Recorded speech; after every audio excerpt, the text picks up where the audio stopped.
Good morning students. Today your topic is epidemiology. क्या होती है एपिडेमियोलॉजी?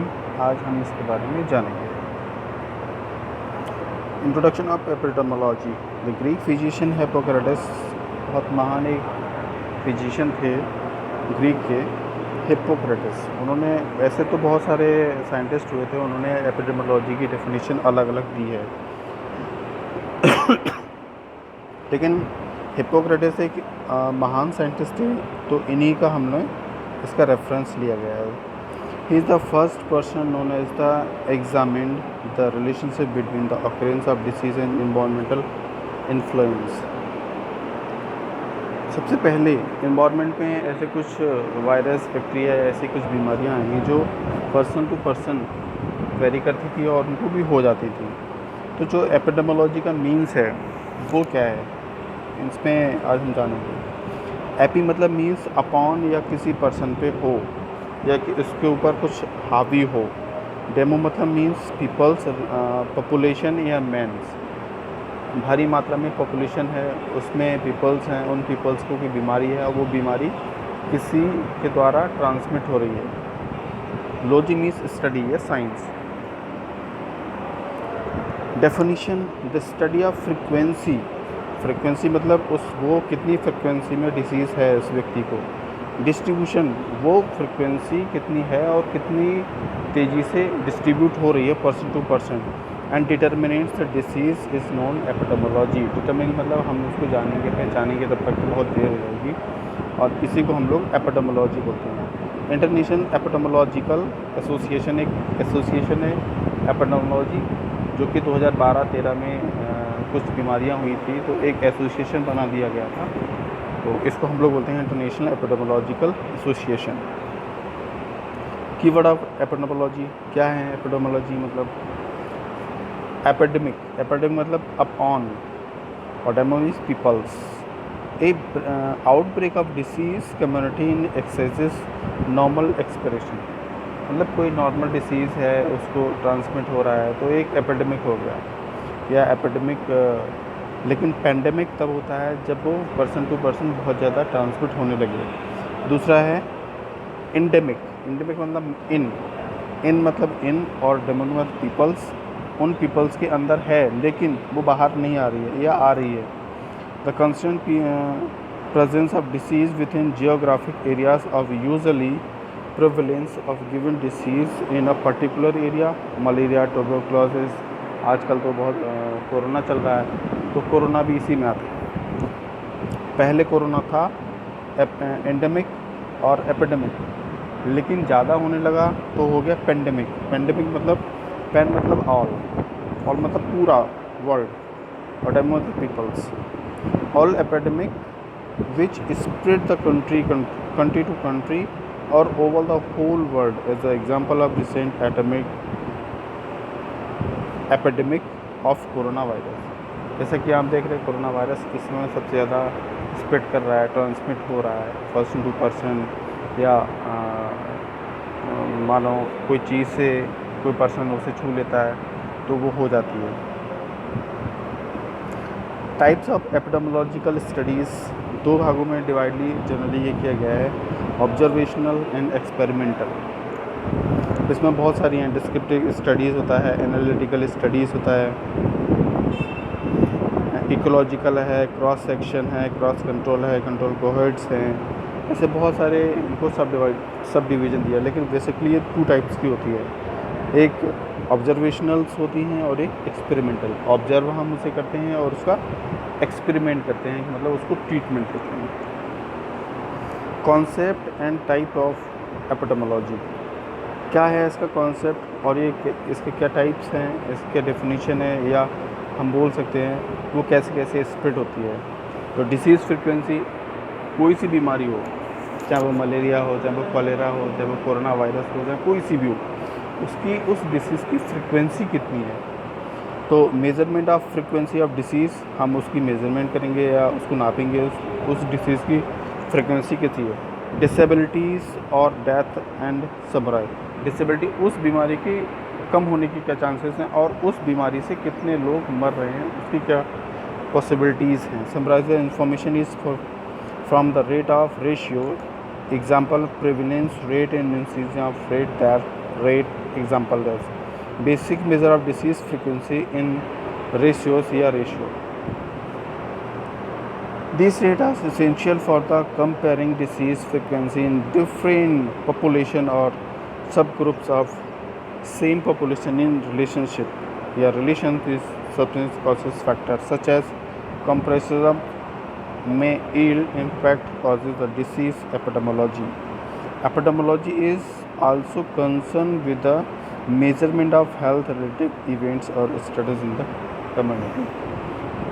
जो भी एपिडेमिक है, एपिडेमिक मीन्स का मतलब यही है कि उस पर्सन को कैसी बीमारियां हैं, वो किस वजह से हो रही हैं, क्या वो बीमारी दूसरे में ट्रांसफर हो सकती है या नहीं. पहले पाया गया था कोरोना में कि वो पर्सन टू पर्सन वेरी नहीं करता है या ड्रॉपलेट से फैलता है या स्प्लिट होता है, कैसे होता है, बहुत सारी ऐसे अफवाहें चली थी. अब वो पर्सन टू पर्सन वेरी करता है. डिस्ट्रीब्यूशन ऑफ डिसीज़ कैसे डिस्ट्रीब्यूट होंगे. Important function of epidemiology is a study of distribution pattern in various subgroups of population by time, place and person. 3 चीज़ों में वेरी करता है, टाइम, प्लेस एंड पर्सन. किस time में, कितने time में वो डिसीज़ ट्रांसमिट हो रही है, प्लेस, किस प्लेस पे कितनी मात्रा में है, एंड पर्सन, वो पर्सन का इम्यून सिस्टम कैसा है, वो कैसे उसको एक्सेप्ट करता है. That is the epidemiologist examined where is the there has been an increase or decrease of disease over time of the sperm. Where is fear is the higher concentration is disease in the geographical areas than other. Depend करता है वो बीमारी. Epidemiology मतलब AP मतलब on और logy में person, वो person पे कितनी तेज़ी से स्प्रेड कर रही है ऑल ओवर वर्ल्ड, इंडिया में नहीं, all over world. Determinants of disease. Unique frequency of epidemiology is test epidemiological hypothesis and identify underline causes of risk factors. इसमें भी एक हाइपोथेसिस होती है कि वो होगी नहीं होगी, कब तक होगी, कब तक सही होगा, just a hypothesis. Cross section studies, इसमें क्या होता है, डिस्क्रिप्टिव मेथड्स होते हैं बहुत सारे. कोई आयुष काढ़ा ले रहा है, कोई जनरल ट्रीटमेंट ले रहा है, कोई एंटीबायोटिक्स ले रहा है. जनरली इसमें बहुत सारे डिस्क्रिप्टिव मेथड्स होते हैं. उन मेथड से वो एपिडेमियोलॉजी या एपिडेमियोलॉजी ट्रीट करते हैं. Collect data from the cross section इस पॉपुलेशन. वो जो डाटा है, डाटा कलेक्ट करते हैं, बीमारी कैसे सही हो रही है या कैसे फैल रही है. Applied on the population. Applied मतलब उस पे पॉपुलेशन पे अप्लाइड होती है. देन सैम्पल केयरफुली, और उनका सैंपल लिया जाता है होल पॉपुलेशन उस पोल पे. Cross section studies like sperm shot and provide information about the prevalence of disease. Second is case control study. Case control की स्टडीज़ क्या होती है. In this method is group people who have been diagnosed as having a particular problems. उस problem case control, अगर कोई case आ रहा है उसको पहले एनालाइज करते हैं, एनालिसिस करके फिर उसको कंट्रोल करने का काम करते हैं, फिर उसको डायग्नोस करते हैं. डायग्नोस करने के बाद पर्टिकुलर उसका वो डिसीज़ मिल जाता है, मिलने के बाद उसको डायग्नोस कर देते हैं. Example, corona virus are compared with the group of peoples who are similar to characteristic, that is case what they are free from problem. जो कोरोना वायरस के बहुत सारे पेशेंट भी मिल रहे हैं, उसमें क्या है, कंपेयर करते हैं किसको कितने दिन में हुआ. एक नॉर्मल जो ड्यूरेशन है 2 to 14 डेज़ का जो साइकिल है, कुछ लोग पहले हो जाते हैं, कुछ लोग बाद में भी होते हैं, कुछ लोग उसके पहले भी उसके बीच में हो जाते हैं. वो डिपेंड करता है इम्यूनिटी के ऊपर होता है. कोहेड study. According to specific group of peoples is certain time sharing common characteristics. इसमें क्या होता है, शेयरिंग. कोहेड्स पर्सन टू पर्सन वेरी करता है, सर्टेन टाइम्स होता है, बहुत कम टाइम होता है. शेयरिंग कॉमन्स होते हैं, कैरेक्टरिस्टिक्स सेम होते हैं. Aim of epidemiology. According the international epidemiological association, epidemiology has 3 main aims. कुछ इसके काम हैं या उद्देश्य हैं जो इसको इसको करते हैं ये लोग। Describe the description of magnitudes of health disease problem. सबसे पहला इसका हेल्थ डिसीज़ प्रॉब्लम का काम होता है किसका, IEA, इंटरनेशनल एपिडेमियोलॉजिकल एसोसिएशन। कोई भी बीमारी होती है पहले उसको एनालिसिस किया जाता है, उसके बाद उस पर एक्शन लिया जाता है। उसको आइडेंटिफाई किया जाता है। Aetiological factors, risk factors, pathogenesis of disease, और इसको बोलते हैं एनालिटिकल। इसको एनालिसिस किया जाता है पैथोलॉजी में कि ये बीमारी कौन सी है, क्या है ये। Provide the data essential for the planning, फिर उसका पूरा डाटा कलेक्ट किया जाता है, फिर उसी के अकॉर्डिंग उसकी प्लानिंग की जाती है, फिर प्लान के अकॉर्डिंग इम्प्लीमेंटेशन किया जाता है। And evaluating the services of prevention, control and treatment, फिर उसी का प्रिवेंस किया जाता है, कंट्रोल किया जाता है और उसका पूरा प्लान बनाया जाता है। Disease and setting of the amount of the service. Uses of epidemiology, क्या क्या इसके यूजेस हैं एपिडेमियोलॉजी के। तो सबसे पहला है study of effects of disease. बहुत सारी डिसीज़ हैं, इनको एनालिसिस किया जाता है। डायग्नोसिस, हेल्थ कम्युनिटी, जो कम्युनिटी में है उनकी हेल्थ, बहुत सारे अगर एक जैसे पेशेंट आ रहे हैं तो उसको एनालाइज किया जाता है। इवैल्यूएट हेल्थ सर्विसेज, और उसी के अकॉर्डिंग उसकी सर्विसेज होनी चाहिए। Estimate the individual risk from group experience, individually उस व्यक्ति को एनालाइज किया जाता है, एनालाइज करके उसका एक्सपीरियंस लिया जाता है और उसको आइडेंटिफाई करके उसको क्या बीमारी है, कैसे हो रही है, वो देखा जाता है। क्या सिंड्रोम्स की वजह से हो रहा है और उसका कॉजेज़ ऑफ डिसीज़ उसको सर्च किया जाता है, ये क्यों हो रही है।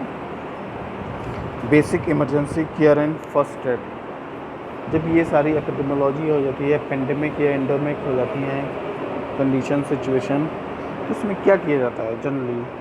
सक्सेसिव स्टेप्स इस total emergency care involve total authorities and layer citizens of initially care and transportation. इसमें क्या होता है, गवर्नमेंट इसमें एक्शन लेता है और जो भी इमरजेंसी केयर सर्विसेज हैं उनको प्रारूप रूप से, सुचारू रूप से एक्टिवेट किया जाता है। एक्टिवेट करने में कौन कौन इसमें मेन रोल प्ले करता है, इसमें मेडिकल एंड पैरामेडिकल जो पर्सन्स होते हैं उनकी सुपरविज़न में ये सारी चीज़ें होती हैं, with few exceptions of role of physician. और इसमें मेन तो डॉक्टर्स और जो पैरामेडिकल स्टाफ है उनका रोल रहता है। Care of victim of accident injury wing the emergency department of the hospital, और इसमें इमरजेंसी हॉस्पिटल में बनाए जाते हैं डिपार्टमेंट्स, जिससे कि अगर कोई भी पेशेंट हेल्थ उसकी बहुत ज़्यादा नाजुक है तो उसमें वो एडमिट किया जाए। इसके कुछ फर्स्ट एड हैं, 2 पॉइंट हैं इसमें। The basis of advance first aid training the greater number of the less peoples. इसमें कुछ बेसिस या इम्पोर्टेंट जो स्टेप्स हैं, सबसे पहला ट्रेनिंग, जो अनट्रेंड हैं लोग, उसमें सबसे पहला तो उन्हें ट्रेन किया जाता है। ट्रेन करने के बाद क्या होता है, preparation of nationality student training aids and courses of instructions for the rescue squads person, policeman, fireman and ambulance attendant. क्योंकि ये एक पेंडेमिक सिचुएशन है, इसमें सारे लोगों को तैयार होना चाहिए, doctors, paramedical staff, policeman, fireman, ambulance, जो इसमें सर्विसेज में उनको तैयार किया जाता है। क्योंकि पेंडेमिक या एपिडेमिक जस्ट अ सेम, ये कभी भी और किसी भी देश में या किसी भी शहर में या किसी भी गांव में हो सकती है, तो उसको तैयार किया जाता है इसी के अकॉर्डिंग। Thank you.